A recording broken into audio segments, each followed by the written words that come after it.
দিল্লি বিস্ফোরণ কাণ্ডে যত সময় পার হচ্ছে ততই উঠে আসছে একের পর এক চাঞ্চল্যকর তথ্য। কেন্দ্রীয় গোয়েন্দাদের প্রাথমিক অনুমান, দিল্লির বিস্ফোরণ পরিকল্পনা মাফিক নয়, তাড়াহুড়োতেই বিস্ফোরণ। কেন্দ্রীয় গোয়েন্দা রিপোর্টে উল্লেখ করা হয়েছে। রিপোর্টে আরও বলা হয়েছে, বিস্ফোরণের মাত্রা ছিল সীমিত, বড় ক্ষতির জন্য বিস্ফোরক প্রস্তুত ছিল না, বিস্ফোরণে কোনো শার্প নেল মেলেনি। এদিকে দিল্লির লালকেল্লায় বিস্ফোরণ নিয়ে জম্মু ও কাশ্মীর পুলিশের একটি পোস্ট এখন সোশ্যাল মিডিয়ায় ভাইরাল। পুলিশ ও গোয়েন্দাদের সন্দেহ, বিস্ফোরণের মূল পান্ডা উমরের এক সঙ্গীর গ্রেফতারির পর ঘাবড়ে যায় সে। পোস্টের কিছুক্ষণ পরেই লালকেল্লার কাছে একটি গাড়িতে শক্তিশালী বিস্ফোরণ হয়। গাড়ির স্টিয়ারিং ছিল উমরের হাতেই।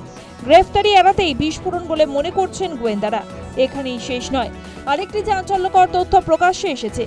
জানা গিয়েছে, বিস্ফোরণে ব্যবহৃত i-20 গাড়ি উমারের 13 দিন আল-ফালাহ বিশ্ববিদ্যালয়ে ছিল। বিশ্ববিদ্যালয়ের পার্কিংয়ে রাখা নিরাপদ নয় ভেবে বিস্ফোরক বোঝাই গাড়ি নিয়ে দিল্লি যায়। গাড়িতে উমার ছাড়াও ছিল আরও 3 জন। প্রকাশিত সিসিটিভি ফুটেজে তাদের অস্তিত্ব মিলেছে। এদিকে বিস্ফোরণে হাসপাতালে চিকিৎসাধীন জখমদের বুধবার দেখতে যান প্রধানমন্ত্রী নরেন্দ্র মোদী। ভুটান সফর শেষে দিল্লি ফিরেই দেখা করেন। আহতদের শারীরিক অবস্থার খোঁজ নেবার পাশাপাশি সব রকমের সাহায্যের আশ্বাস দিয়েছেন। সেই সঙ্গে ঘটনায় জড়িত ষড়যন্ত্রকারীদের উপযুক্ত শাস্তি দেওয়া হবে বলে জানিয়েছেন। News time.